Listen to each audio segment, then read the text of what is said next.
देखिए, सबसे पहले जो है वो ड्रामा से रिलेटेड जो पूरा का पूरा टाइमलाइन है उसको हम लोग समझ लेते हैं। और जब हम टाइमलाइन समझेंगे तो कोई एक ड्रामा को नहीं, पिछले क्लास में हम ये बहुत क्लियरली बता दिए थे कि जो आपका सिलेबस है उसमें 3-4 चीजें हैं। सिलेबस में भले ही सिर्फ एक ही वर्ड लिखा है, that is what, drama. Syllabus में सिर्फ इतना ही लिख दिया है, यूनिट 1 ड्रामा, यही एक शब्द लिखा हुआ है। और ड्रामा से मैंने ये भी डिस्कस किया था कि कम से कम 7 to 12 क्वेश्चन आउट ऑफ 100 आ जाते हैं एग्जामिनेशन में, 7 to 12।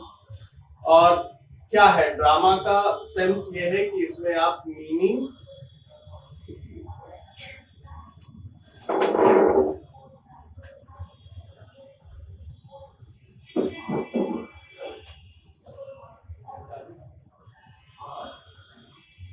लास्ट क्लास में थे हाँ देखो नोट्स पढ़ा है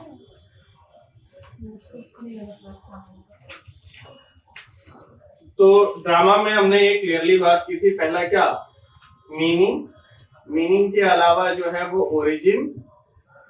ओरिजिन के अलावा टाइप्स, तो मीनिंग, ओरिजिन, टाइप्स। उसके बाद जो अदर है वो आपका और भी कुछ कॉन्सेप्ट्स ड्रामा से रिलेटेड जिसको आप कह सकते हो, या इसका जो अदर कॉन्सेप्ट्स है, जैसे अरिस्टोटल ने क्या बताया ड्रामा के बारे में, वो सारी चीजें आपको समझना है, मीनिंग, ओरिजिन, टाइप्स और कॉन्सेप्ट्स। और फिर जब आप ड्रामा की बात करेंगे तो मेन रूप से जो आपका एग्जाम में है वो है ब्रिटिश। पर ब्रिटिश से पहले बहुत सारी चीजें थी। ब्रिटिश की शुरुआत जो होगी वो 10th to 15th सेंचुरी, इससे पहले भी ड्रामा एग्जिस्ट कर रहा था, तो ब्रिटिश को इंक्लूड करेंगे ही। और ब्रिटिश से पहले ग्रीक और रोमन, मतलब ये मैं बाद में लिख रहा हूं, पर ग्रीक और रोमन से रिलेटेड क्लास आपकी हुई थी।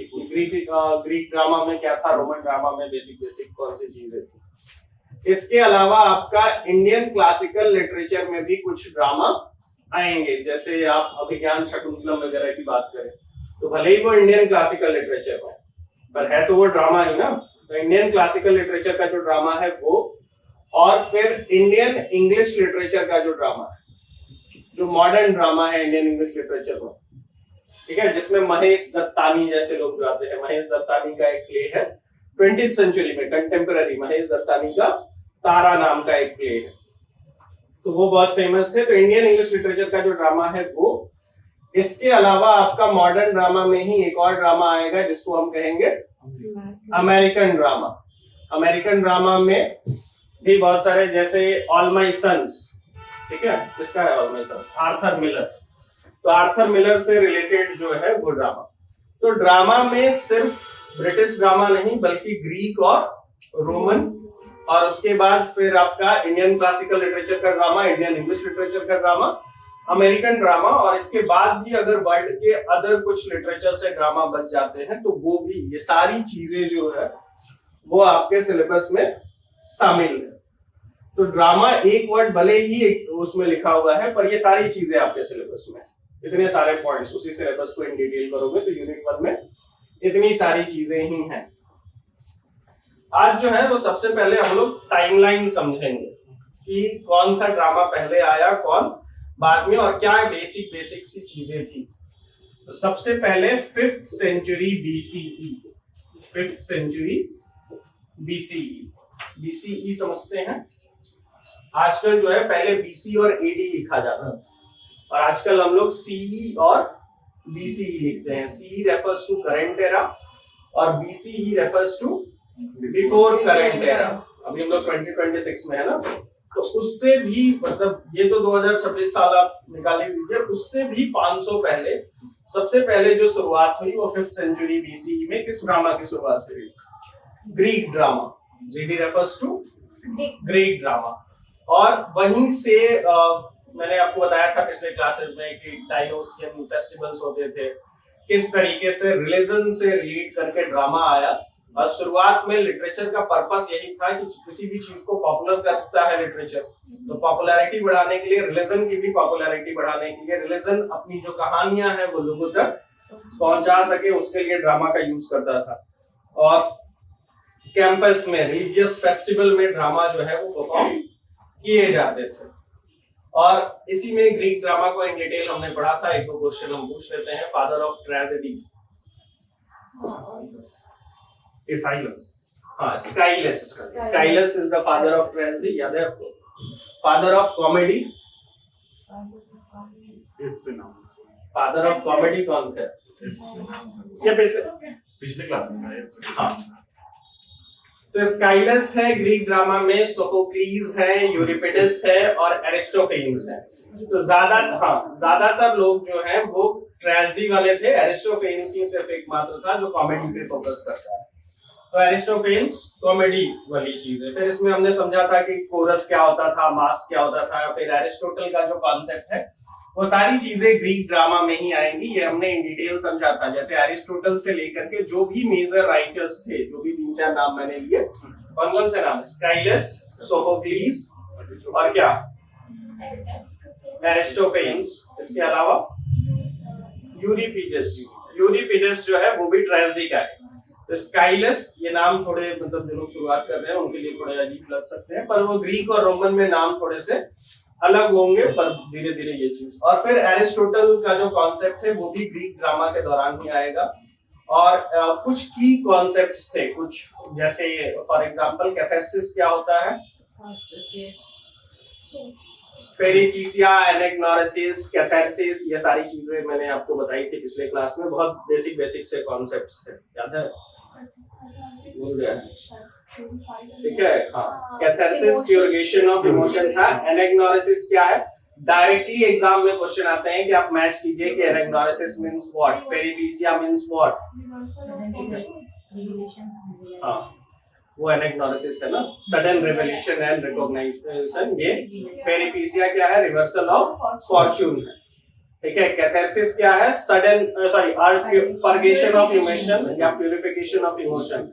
इमोशन कौन सा? पिटी और फियर। ठीक है, आपको चिंता करने की बात नहीं है। ये 2 लेक्चर में इन डिटेल में वो सारी चीजें हैं। अभी फिर एक बार तो ये सारी चीजें कब हो रही थी? 5th सेंचुरी BCE, मतलब आज से लगभग 2500 साल पहले। ठीक है, उसको लेकर के। फिर 4th सेंचुरी में यूरोपियन ड्रामा एक तरीके से आएगा। और 4th सेंचुरी में 4th सेंचुरी भी BCE वाला ही concept. 4th century BCE, before current era. इसी समय एरिस्टोटल के डेफिनेशन और मतलब एरिस्टोटल दरअसल 4th सेंचुरी के आसपास ही ग्रीक में आएंगे एरिस्टोटल। और इस समय हमने कौन कौन सी बात की थी? सोफोक्लीज का नाम लिया। यहाँ एरिस्टोफेन्स तो सबसे बाद में आएगा। सोफोक्लीज से लेकर के एरिस्टोफेन्स तक यूरिपिडस और एक Aeschylus, Aeschylus who is known as father of tragedy. तो मैं बहुत शॉर्ट में लिख रहा हूँ, स्काइलस, सोफोक्लीज, यूरिपिडस और एरिस्टोफेन्स, ये 4 मेजर नाम थे। 4th सेंचुरी BC में ग्रीक में ही एरिस्टोटल आए। उन्होंने क्लियरली बताया कि एलिमेंट्स ऑफ ट्रेजेडी क्या है, what are the 6 elements of tragedy, tragedy क्या है। और इनकी एक बहुत इंपॉर्टेंट बुक जिसका नाम है पोएटिक्स। पोएटिक्स में उन्होंने क्लियरली बताया कि ड्रामा कैसा होना चाहिए, क्या होना चाहिए, इससे रिलेटेड सारी चीजें एरिस्टोटल ने पोएटिक्स में बताई। फिर 3rd सेंचुरी से लेकर के 1st सेंचुरी BCE, इस समय तक ये आपका यहाँ पे आता है रोमन ड्रामा, RD। ये भी एक क्रोनोलॉजी में मतलब आप लोग लिख लीजिएगा, ऐसा नहीं है, ताकि ये क्रोनोलॉजी क्लियर रहे। फिर रोमन ड्रामा आता है। ग्रीक और रोमन हम लोग पढ़ चुके हैं। मैं ये इसलिए भी बता दे रहा हूँ कि क्या हम लोग पढ़े और कहां से आज शुरू करेंगे। तो 3rd सेंचुरी से 1st सेंचुरी BCE तक रोमन ड्रामा चला। रोमन ड्रामा जो बेसिकली एक इमिटेशन था ग्रीक ड्रामा का, पर ग्रीक ड्रामा से ज्यादा क्या था? स्पेक्टेकुलर, यही वर्ड था ना। ग्रीक ड्रामा से ज्यादा स्पेक्टेकुलर था। मतलब ग्रीक ड्रामा में वायलेंस या फिर कुछ ऐसे वल्गर सीन्स जो है वो स्टेज पे नहीं दिखाते थे। कोरस ज्यादा इंपॉर्टेंट था। यहाँ पे अब वायलेंस वगैरह भी स्टेज पे दिखा देते थे। वायलेंस या वल्गर सीन्स भी जो हो तो वो दिखा देंगे। और इसमें सबसे इंपॉर्टेंट यहाँ पे आएगा सेनेका का नाम आपने सुना होगा। ठीक है, तो सेनेका, और सेनेका की जो ट्रेजेडी थी जिसको हम कहते हैं रिवेंज ट्रेजेडी। ठीक है, तो इसके सेनेका और सेनेकियन मॉडल पे बेस्ड ट्रेजेडी फिर ब्रिटिश ड्रामा में आएगी इंग्लैंड में। आगे चल करके सेनेका के मॉडल पे बेस्ड बहुत सारे लोगों ने ट्रेजेडी लिखी। तो विलियम शेक्सपियर का नाम आपने सुना होगा। तो शेक्सपियरन ट्रेजेडी जो है, मतलब चुराना तो नहीं कह सकते हैं, इंस्पायर्ड वर्ड ज्यादा बेहतर है कि सेनेकियन मॉडल पे बेस्ड उनकी ट्रेजेडी। शेक्सपियर का नाम सुना ही है आपने। तो उनकी ट्रेजेडी सेनेका के, और ये का 3rd सेंचुरी से 1st सेंचुरी बीसी। सेनेका के अलावा जो उस समय कॉमेडी लिखने वाले लोग थे, 2 नाम और थे, बताइए। शेक्सपियर के अलावा नहीं, इसमें टेरेंस एंड प्लाटो। हाँ, रोमन ड्रामा में प्लेटस का नाम मैंने आपको, टेरेंस। तो प्लेटस एंड टेरेंस 2 नाम और थे इसमें। एक था क्या, प्लेटस, और दूसरा था क्या, टेरेंस। ठीक है, तो ये सारी चीजें थी। ये सब कब तक चल रहा था, 3rd सेंचुरी से 1st सेंचुरी बीसी तक। इसी बीच में, चूंकि ऐसा तो नहीं है कि जब यहाँ कुछ चल रहा हो तो इंडिया में नहीं चल रहा होगा, 2nd सेंचुरी और से लेकर के 2nd सेंचुरी बीसीई से लेकर के सीई तक, मतलब ये तो आप समझ रहे हैं ना, सेंचुरी सबको क्लियर है कि नहीं। 2nd सेंचुरी से फर्स्ट कैसे हो गया? बीसीई से मैं बता देता हूँ, 2nd सेंचुरी सीई तक। सेंचुरी क्लियर है ना।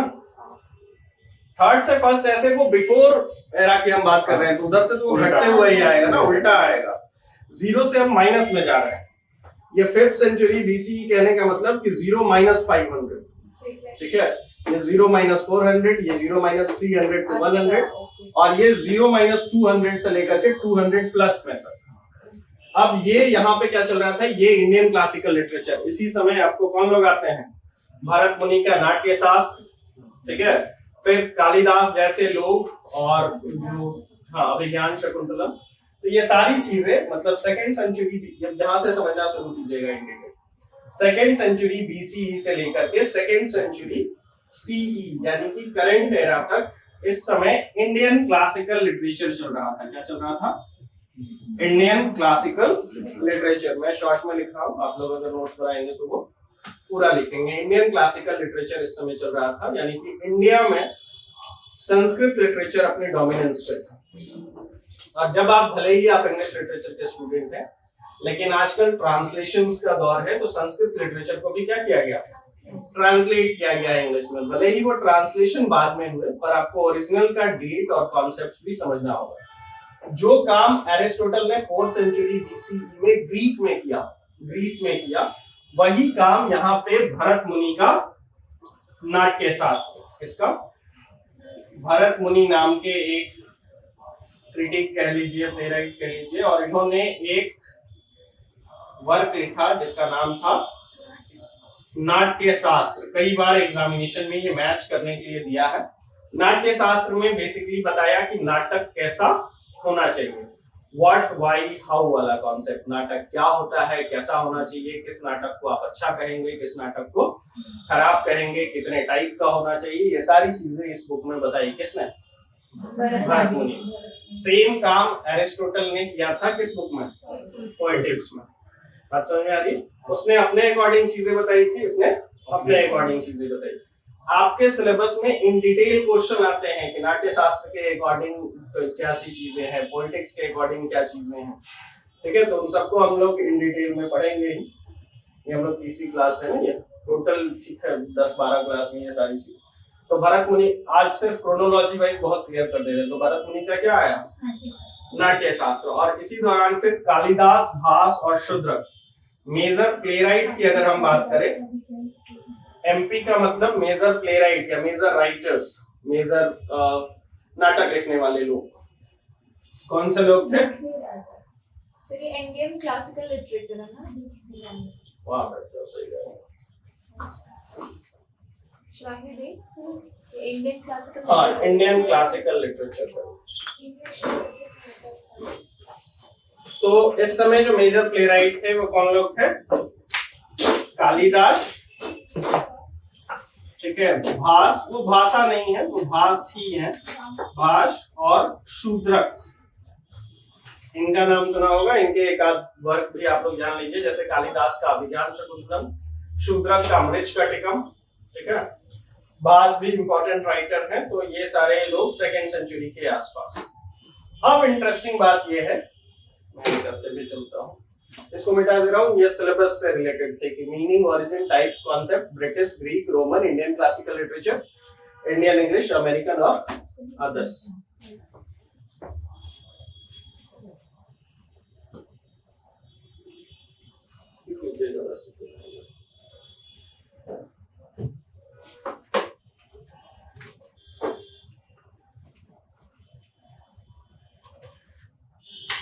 नोट्स बना रही हूँ।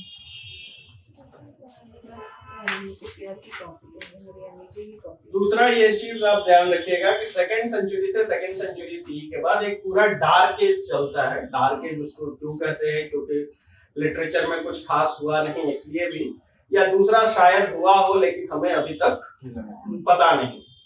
तो सेकंड सेंचुरी के बाद हम सीधे पहुंच जाएंगे 10th सेंचुरी पे। सेकंड सेंचुरी से 9th सेंचुरी तक कुछ भी खास, 3rd सेंचुरी से 9th सेंचुरी तक कुछ भी खास नहीं, और 10th सेंचुरी से लेकर के कब तक? 15th century. इसी को जिसको कहा जाता है, मैं शॉर्ट में लिख रहा हूं, मिडाइवल ड्रामा। ठीक है, ये मिडिल एज का। और इस दौरान जो 3 चीजें आएगी, पिछली क्लास में मुझे गलती हो गई थी, तो मिरेकल, मिस्ट्री और मोरालिटी।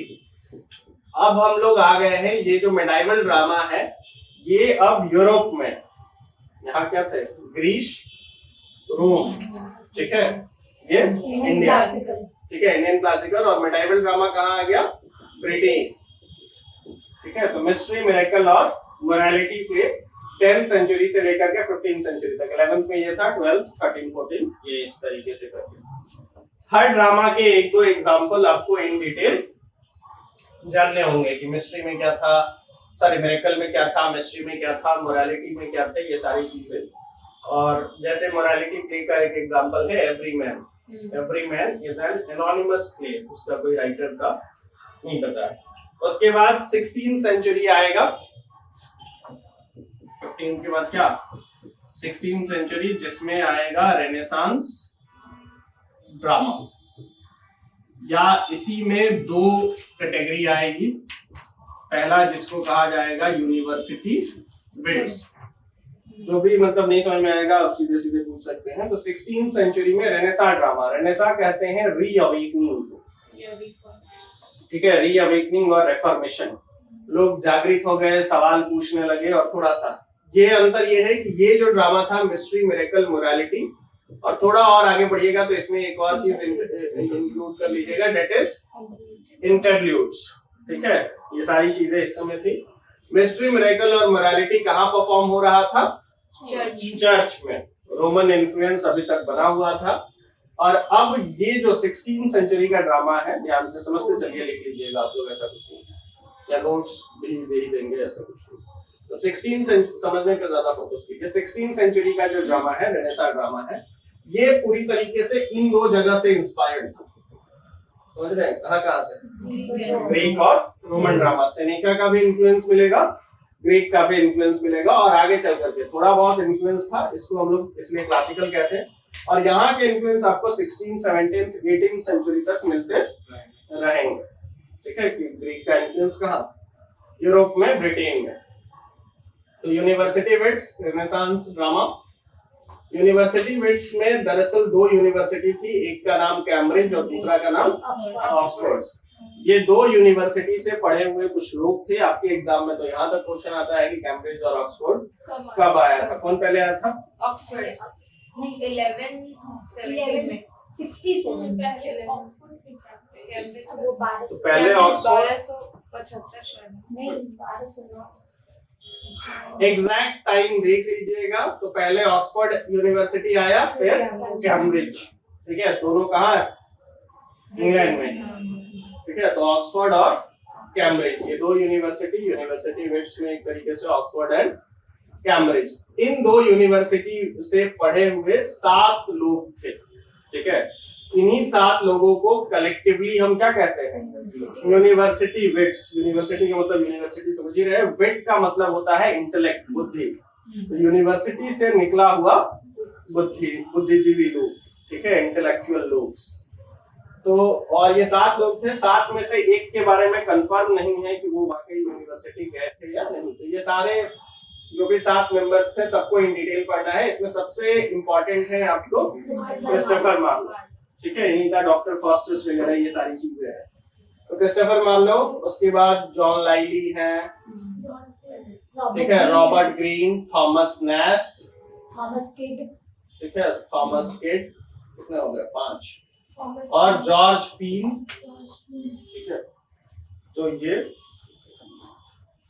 तो ये सारे लोग हैं, 6 से 7 लोग हैं। थॉमस किड के बारे में अभी इन शॉर्ट में लिख रहा हूं सिर्फ ताकि आपको कुछ नाम जो है वो बस याद होते रहे। इन डिटेल यूनिवर्सिटी वेट्स और इनसे रिलेटेड ड्रामा, जो ड्रामा इन्होंने लिखे हैं उसके बारे में, उन ड्रामा के जो भी रेफरेंसेस हैं वो सारी चीजें हम लोग पढ़ेंगे। तो 16वीं सेंचुरी में ये हुआ।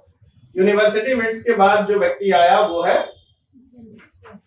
विलियम शेक्सपियर, ठीक है। तो इसका एक अपना अलग category, renaissance drama. William Shakespeare को पूरी तरीके से कह दीजिए आप शेक्सपियरियन ड्रामा,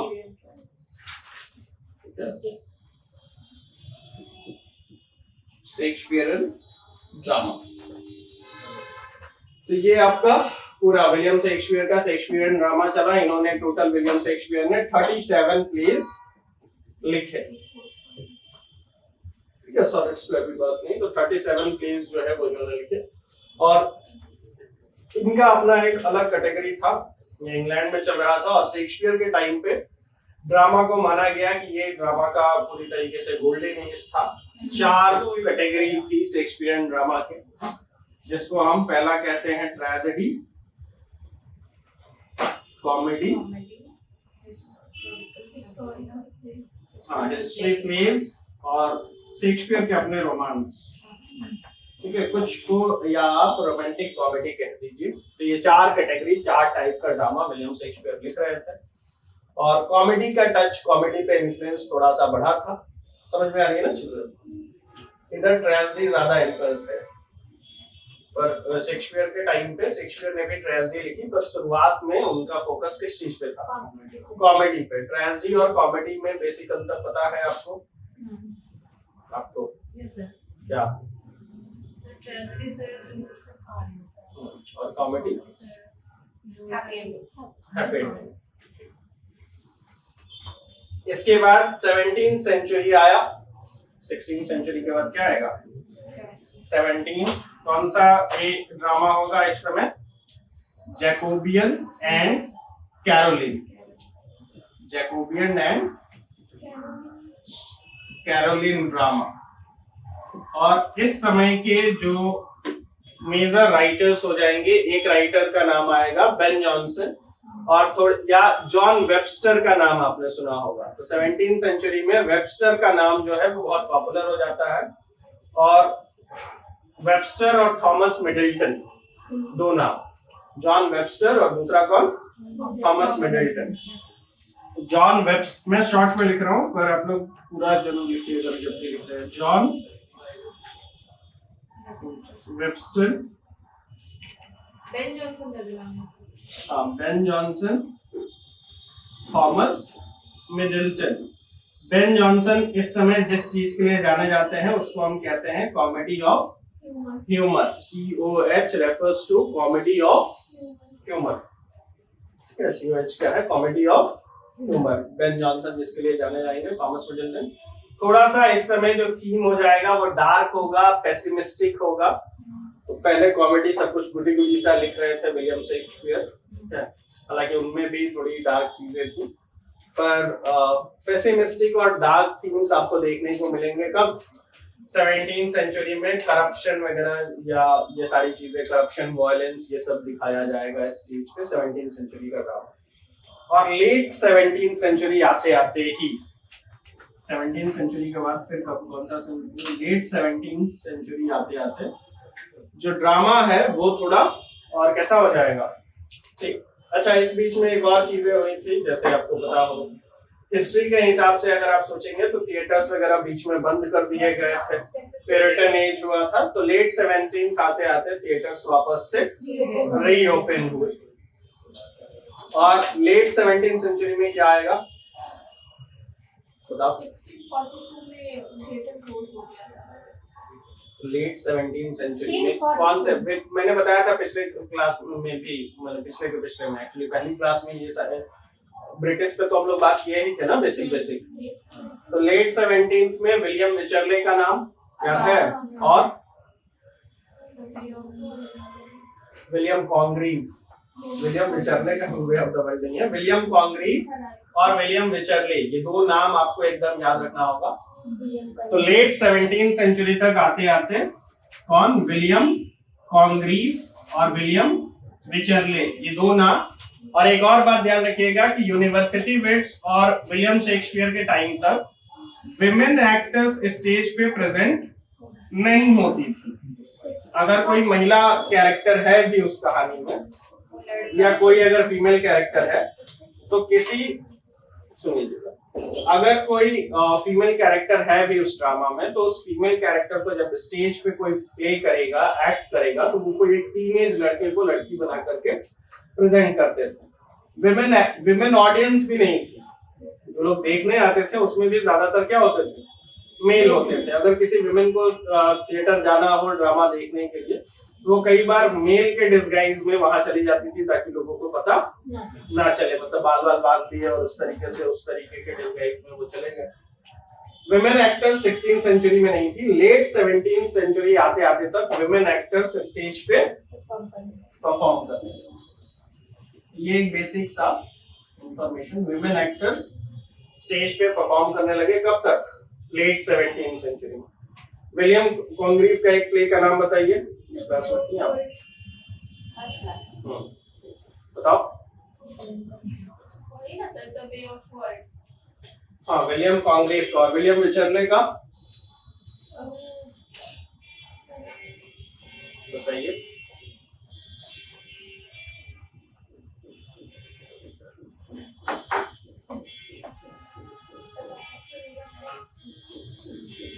इसके बाद क्या आएगा, 18th सेंचुरी का ड्रामा ना,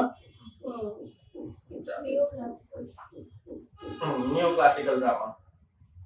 और इसमें आपको, मतलब मैंने ये कहा कि 16th सेंचुरी के ड्रामा में इन दोनों का इन्फ्लुएंस दिखता है, पर ज्यादा इन्फ्लुएंस, सबसे ज्यादा इन्फ्लुएंस इसमें तो कम इन्फ्लुएंस था। यूनिटी ऑफ टाइम, प्लेस और एक्शन नहीं मैनेज किया जा रहा था। जब मैंने आपको ग्रीक ड्रामा एरिस्टोटल पढ़ाया, तो उसमें मैंने आपको ये बताया था कि क्या चीजें जरूर, यूनिटी ऑफ टाइम, प्लेस और एक्शन, ये तीनों चीजें यूनिफाइड होनी चाहिए, ये एरिस्टोटल ने बहुत क्लियरली बताया।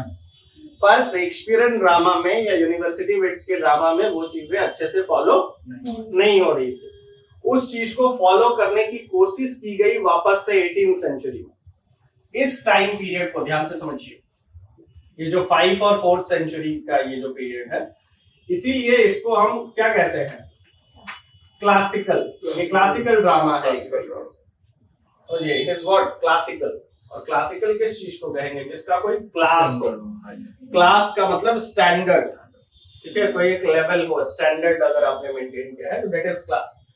तो ये 5th century, 4th century BCE का जो है, इनफैक्ट ये 3rd सेंचुरी भी, ये सब कौन से ड्रामा है, क्लासिकल ड्रामा है। इनफैक्ट ये भी जो है इंडिया का, इसको हमने क्या कहा, इंडियन क्लासिकल लिटरेचर का। तो these dramas are also Indian classical drama, ठीक है, भले ही वो संस्कृत में है, पर ये क्या है, इंडियन क्लासिकल ड्रामा का पार्ट है।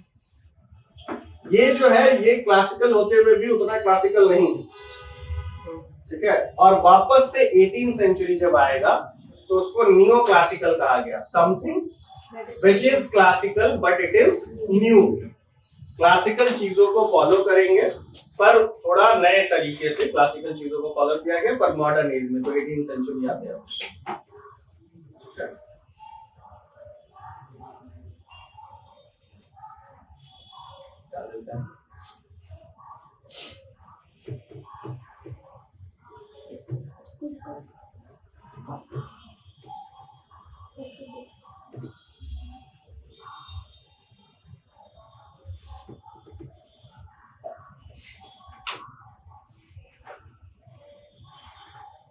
एटीन सेंचुरी क्या आएगा, नियो क्लासिकल ड्रामा। क्यों इसको नियो क्लासिकल कह रहे हैं, ये क्लियर ही है।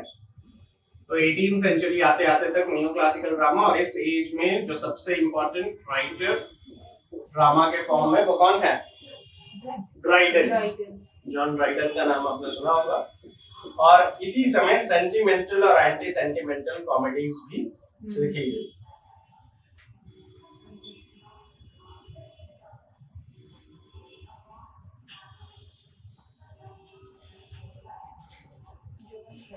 ड्राइडन। और इसी टाइम पे कैसी कॉमेडी? सेंटिमेंटल और एंटी सेंटिमेंटल। तो सेंटिमेंटल और एंटी सेंटिमेंटल कॉमेडीज लिखी गई। इसी दौरान 3 यूनिटीज को भी फॉलो करने का। Why it is neoclassical? Because they tried to follow classical rules and regulations. And they tried to follow classical drama. उनको उन्होंने फॉलो करने की कोशिश की। ड्राइडन उसमें सबसे इम्पोर्टेंट है। और यही वो, हालांकि इस टाइम पे ट्रेजेडी वापस से एस्टैब्लिश करने की कोशिश की, पर 18 सेंचुरी के एंड आते आते तक ट्रेजेडी का डिक्लाइन हो चुका था। तो डिक्लाइन ऑफ ट्रेजेडी, ये चीजें भी हुई 18। और फिर आएगा आपका 19th सेंचुरी, यानी कि आज से 200 साल पहले।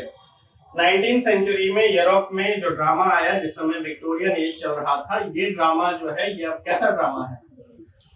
रियलिस्टिक ड्रामा, कि इधर उधर की। और 19th सेंचुरी ध्यान से देखेंगे तो ड्रामा का एज नहीं था। इस टाइम पे ड्रामा की बजाय नॉवेल्स ज्यादा पॉपुलर थे। उपन्यास निकालिए, उसको पढ़िए बैठ करके, स्टेज पे परफॉर्म करने की जरूरत नहीं। 19th सेंचुरी तक आते आते पर ड्रामा जो है वो रियलिस्टिक हो चुके थे। और इसी समय आपने जीबी शॉ का नाम सुना होगा, हेनरिक इब्सन का नाम सुना होगा, एंटन चेखव। तो ये 2-3 नाम, हेनरिक इब्सन, एंटन चेखव के, तो अगर स्कूल में आपने कुछ इनके प्लेस पढ़े होंगे। एंटन चेखव का नहीं पढ़ा? A marriage proposal class 12th में है या 10th में थी? 10th में है ना। अ मैरिज प्रपोजल किसका लिखा हुआ है? इन्हीं का, एंटन चेखव का ही। और ये सब 19th सेंचुरी का रियलिस्टिक ड्रामा है। क्या है? 2 फैमिलीज है, उनके बीच का चल रहा है, थोड़ा सा कॉमिक एलिमेंट्स इसमें रहेंगे। तो एंटन चेखव, हेनरिक इब्सन, ठीक है। और इसी समय आएंगे मॉडर्न ड्रामा। हालांकि रियलिस्टिक ड्रामा को थोड़ा मॉडर्न ड्रामा की भी कैटेगरी में रखा जाएगा। और ड्रामा की दुनिया का एक बहुत बड़ा नाम GB Shaw, George Bernard Shaw. और इसी दौरान कुछ प्लेज आए जिनको प्रॉब्लम प्लेज भी कहा गया। तो ये सब तो राइटर्स के नाम है, रियलिस्टिक ड्रामा। और इसी दौरान प्लेज कैसे, कुछ प्लेज आए जिनको क्या कहा गया? Problem plays. अगर आप देखेंगे, ये मैं रियलिस्टिक ड्रामा किस रेफरेंस में बात कर रहा हूं? ब्रिटेन या यूरोप के रेफरेंस में। और late 19th and early 20th century. इस समय इंडिया में भी तो ड्रामा लिखा जा रहा होगा इंग्लिश में। कौन लोग लिख रहे होंगे? नाम बताइए। रविन्द्रनाथ टैगोर की कुछ ड्रामा है, ठीक है। फिर उसके बाद औरोबिंदो, ठीक है। आपको जो इंडियन इंग्लिश लिटरेचर पढ़ाया जा रहा है उसमें अभी उनका फोकस मेजर रूप से, हाँ, गिरीश कर्नाड थोड़े बाद में आएंगे, ठीक है। गिरीश कर्नाड अभी है, गिरीश कर्नाड जिंदा भी है या मर गया? 2016 में गिरीश कर्नाड जिंदा है ना, मर गया है। लेटेस्ट गिरीश कर्नाड, अरे वो परफॉर्म नहीं, छोड़िए कैसे। अगर आपने वो एक था टाइगर मूवी देखी हो, ठीक है, तो उसमें जो रॉ चीफ का रोल जिसने किया है वो गिरीश कर्नाड ही है। रॉ चीफ का जो रोल किया है वो गिरीश कर्नाड है। गिरीश कर्नाड आपके सिलेबस में भी है। 2009 गिरीश कर्नाड, हाँ, लेटेस्ट मरे हैं वही। तो 2019 में उनकी डेथ हो गई, हालांकि मरने की उम्र थी नहीं, मतलब अभी वो रहते। गिरीश कर्नाड का फोटो आप देखेंगे तो वो गिरीश कर्नाड बाद में आएंगे, ठीक है। महेश दत्तानी, गिरीश कर्नाड, ये सब कब आएंगे? मिड 20। मैंने क्या लिखा है ध्यान देखिए, मिड 20 और लेट 19th एंड अर्ली 20। और यहाँ पे हम बात कर रहे हैं कौन से लिटरेचर की? इंडियन ड्रामा की बात कर रहे हैं, इंडियन इंग्लिश ड्रामा। और यहाँ पे दो नाम मैंने लिखा, पहला क्या है, आर.एन. टैगोर, रविंद्रनाथ टैगोर का नाम आपने सुना होगा। टैगोर मेजरली बंगाली लिटरेचर के लिए जाने जाते हैं, पर उन्होंने इंग्लिश में भी काफी कुछ लिखा। टैगोर को आपको पता होगा गीतांजलि के लिए नोबेल प्राइज मिला, कब, 1913 में गीतांजलि, जो उनका पोएट्री कलेक्शन। पर टैगोर ने बहुत सारे ड्रामा भी लिखे। तो हम लोग चूंकि ड्रामा के रेफरेंस में बात कर रहे हैं, ड्रामा का नाम बताओ। चंडालिका, और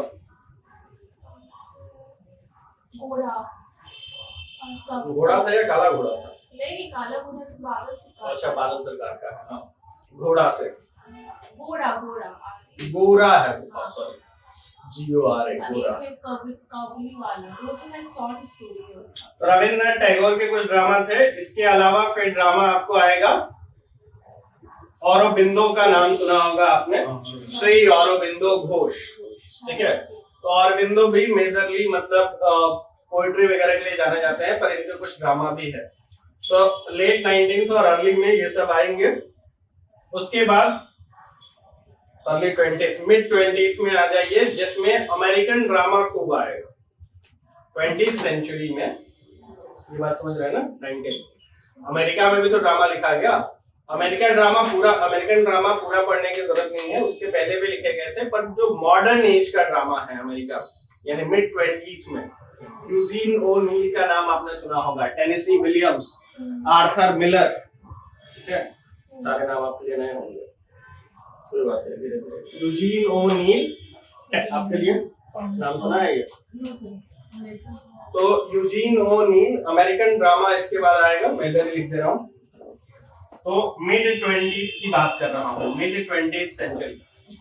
थोड़ा सा ये ध्यान आपको देना है कि जब हम 10th से 15th हमने बहुत कम में निपटा दिया, फिर उसके बाद 16th सेंचुरी में भी ठीक है, बहुत ज्यादा नहीं हुआ। पर जब 19th 20th सेंचुरी आया तो हम इसको भी पार्ट बाय पार्ट कर दे रहे हैं, क्योंकि जो लेटेस्ट चीजें हैं उसके बारे में इंफॉर्मेशन ज्यादा अवेलेबल है और उसके बारे में ज्यादा पढ़ना है।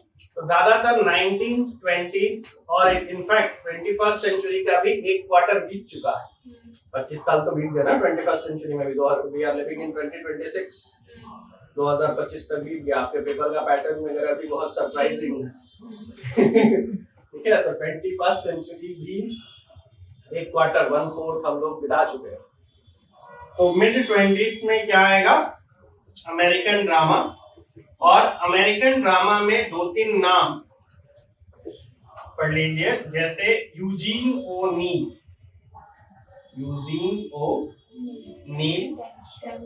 ठीक है, टेनेसी विलियम्स, आर्थर मिलर, ये चीज।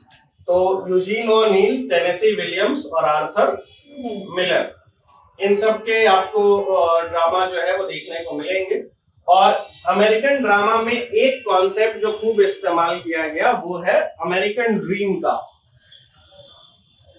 इसमें एक कॉन्सेप्ट जो इस्तेमाल हुआ वो क्या है, TENNESSEE,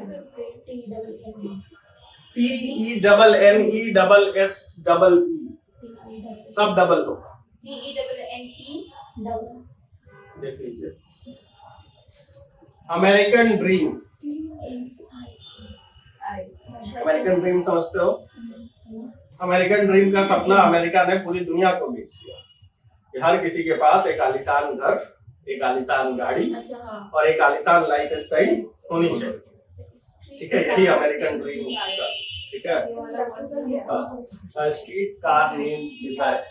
तो आपके पास एक अच्छा घर, एक अच्छी गाड़ी और एक अच्छी लाइफ स्टाइल, उसको मेंटेन कीजिए। सिंपल लाइफ को बोरिंग बता दिया गया।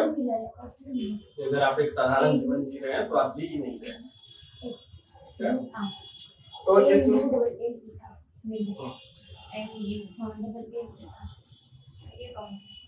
आर्थर मिलर है, मुलर नहीं है, MILLER। नहीं, वो मुलर अलग है।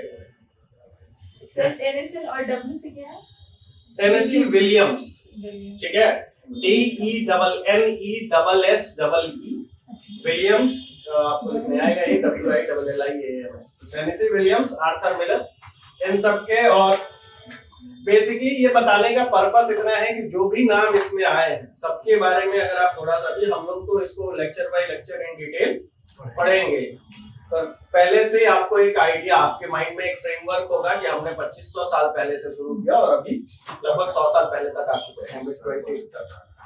ठीक है, वी आर इन ऑलमोस्ट मतलब फर्स्ट क्वार्टर 21st सेंचुरी का, तो सिर्फ 75 साल पहले की बात हम लोग कर रहे हैं, मिड 20th में। और इसी मिड 20th में अमेरिकन ड्रामा में तो ये चल ही रहा था, पर जो मिड 20th सेंचुरी हो गया ना अमेरिकन ड्रामा, इसी दौरान यूरोप में क्या चल रहा था, मैं यहीं पे एक बार फिर से और मिड 20th पे ही बात कर लेंगे हम लोग। मिड 20th सेंचुरी में यूरोप में एक चीज चल रही थी जिसको कहा गया एब्सर्ड ड्रामा। एब्सर्ड समझते हैं ना, एब्सर्ड इज वियर्ड, बेकार। ठीक है, या इस यहीं पे एक चीज आया जिसको कहा गया थिएटर ऑफ एब्सर्ड, और यहाँ पे जो राइटर्स आए जिनके नाम आपको मिलेंगे, सैमुअल बेकेट। ठीक है, सैमुअल बेकेट का एक प्ले है waiting for Godot. Waiting for Godot से खूब सवाल आए हैं रिसेंट एग्जामिनेशन में। तो ये एब्सर्ड ड्रामा है। एब्सर्ड का मतलब क्या, अब बताया जाने लगा। इसमें जो थीम्स होने लगे कि लाइफ मीनिंगलेस है, किसी दुनिया में किसी भी बात का कोई मतलब नहीं है, नथिंगनेस वाला जो कॉन्सेप्ट है, everything is just weird, just absurd, random, nothing make sense, ये वाला जो कॉन्सेप्ट है, कुछ भी सेंस नहीं, कोई ये चीज नहीं है। तो ये थोड़ा सा वर्ल्ड लिटरेचर में सैमुअल बेकेट, वुमेन एक्टर्स अलग थी, थिएटर ऑफ एब्सर्ड। ठीक है, theatre of absurd, meaninglessness of life की बात की जाने लगी कि जीवन, शुरुआत में ये जो बातें चलती थी ना कि आपका पर्पस ये है कि आप मतलब ढूंढें कि आपका उद्देश्य क्या है इस दुनिया में आने का, जीवन का क्या मतलब है। और थिएटर ऑफ एब्सर्ड में बात की गई कि जीवन मीनिंगलेस है। ठीक है, you don't have to worry about the meaning. हाँ, अल्बर्ट कामू। और इसमें प्लॉट ऐसे होते थे सर्कुलर, ब्रोकन लैंग्वेज, किसी भी तरीके से कुछ भी। जैसे अगर आप देखेंगे सैमुअल बेकेट का वेटिंग फॉर गोडो, उसमें कुछ नहीं, दो कैरेक्टर एक तीसरे कैरेक्टर का वेट कर रहे हैं, और पूरे ड्रामा में बस यही है कि वो लोग वेट ही कर रहे हैं, और अंततः वो आता भी नहीं। ठीक है, और पूरे ड्रामा बैठ करके आपको ये दिखाया गया है कि वो वेट कर रहे हैं। हालांकि उसमें कुछ एक डायलॉग्स हैं, फिर एक रागिर आता है, वो अलग चीजें हैं, इन डिटेल पढ़ेंगे। एग्जिस्टेंशियल क्राइसिस एक और टर्म इसमें, मतलब एब्सर्ड ड्रामा में एक और चीज है जिसको बोला जाता है एग्जिस्टेंशियल क्राइसिस। तो एग्जिस्टेंशियलिज्म का भी कॉन्सेप्ट है। एग्जिस्टेंशियल क्राइसिस मतलब हमारे आपके होने का कोई खास मतलब नहीं है। ठीक है, हम लोग बस रैंडमली यहाँ पे है। इस वाली जो फिलॉसफी है, या निहिलिज्म जैसी चीजों को प्रमोट करना, द गॉड इज डेड, ठीक है, and we have killed them, ईश्वर मर चुका है और हम ही ने उन्हें मारा है, ऐसी बातें कही जाने लगी। ठीक है, जैसे इससे पहले तक तो इधर ये जैसे विक्टोरियन एज में कुछ बातें आपको सुनने को मिलेंगी कि I am not sure whether God has created human और not, but I am pretty much sure that human have created God.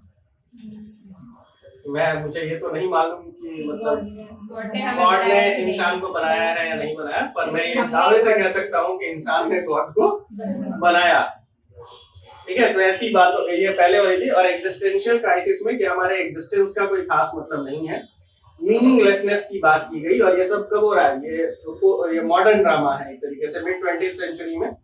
और अब जो है वो ग्लोबलाइजेशन का फेज आ चुका था, तो इसको आप सिर्फ यूरोपियन ड्रामा की बजाय वर्ल्ड ड्रामा का पार्ट मानिए, क्योंकि अब ऐसा नहीं है कि सैमुअल बेकेट ने जो लिखा वो सिर्फ यूरोप के लिए है, ऐसा नहीं है, ये पूरे दुनिया भर में परफॉर्म होता है।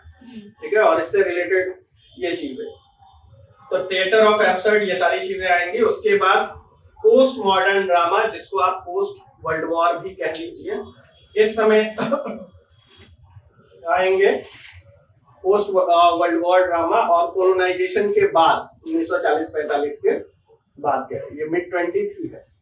मिड 20th का मतलब समझ रहे हैं ना, 1950 तक। 1950 के बाद या सेकेंड वर्ल्ड वॉर जब हो गया 1945 में, सेकेंड वर्ल्ड, इतनी हिस्ट्री तो पता होगी, 1945 में सेकेंड वर्ल्ड वॉर जब खत्म हो गया, उसके बाद का ड्रामा। और उसके बाद फिर से हम लोग आ जाएंगे इंडियन इंग्लिश लिटरेचर। और ये मैं कह रहा हूँ, बताने का मन नहीं कर रहा इसलिए यहीं एडजस्ट कर रहे हैं। 1945 के बाद का, ठीक है, लेट 20th सेंचुरी कर लीजिए, लेट 20th सेंचुरी। और इंडियन इंग्लिश लिटरेचर में ये जो नाम अभी आप लोग ले रहे थे ना, बादल सरकार, ठीक है, विजय तेंदुलकर, गिरीश कर्नाड। गिरीश कर्नाड का हया वंदना बहुत पॉपुलर है, बहुत परफॉर्म होता है, ठीक है।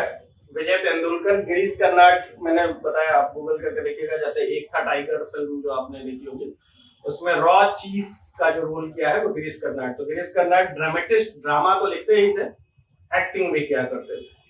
और आजकल मतलब ड्रामा धीरे धीरे अब सिनेमा में बदल चुका है 19वीं 20वीं शताब्दी के बाद। अब कोई स्टेज पे, हालांकि अब 3 अलग अलग एक्टिंग के फेजेस हो गए हैं।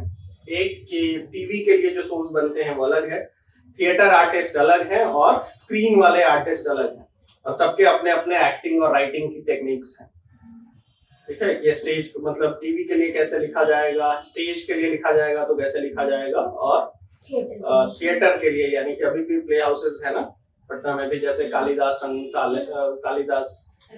रंगालय, प्रेमचंद रंगशाला, ये 2 जगहें हैं, ठीक है। एनएसडी का नाम आपने दिल्ली में, नेशनल स्कूल ऑफ ड्रामा, जहाँ पूरी तरीके से ड्रामा पढ़ाया जाता है, लोग एक्टिंग सीखते हैं, राइटिंग भी। तो ड्रामा से रिलेटेड मॉडर्न यही चीजें चल रही हैं। तो पूरे 2500 साल में ड्रामा में क्या क्या चीजें थी वो मैंने आपको इसमें आज बता दिया। और पॉइंट ये है कि उसमें हम लोग रोमन और ग्रीक, क्योंकि जब हम शुरुआत किए थे तो ये इस तरीके से क्रोनोलॉजी बताए थे शॉर्ट में, और एक बार फिर से रोमन और ग्रीक हम लोग पढ़ चुके हैं। हम लोगों को शुरू करना है मिडाइवल से, यहाँ से ना 10th से लेकर के 15th सेंचुरी, जिसमें मिरेकल, मिस्ट्री और मोरालिटी और इंटरल्यूड्स, इसके बारे में भी थोड़ा थोड़ा डिस्कशन किए थे, ठीक है, पर इन डिटेल। रोमन और ग्रीक हो गया था ना। तो अब जो ड्रामा जिसको कि क्या कहेंगे 10 to 15th century, MD refers to what, medieval, हाँ, मिडाइवल ड्रामा, ठीक है। तो उसको अब हम लोग पढ़ेंगे।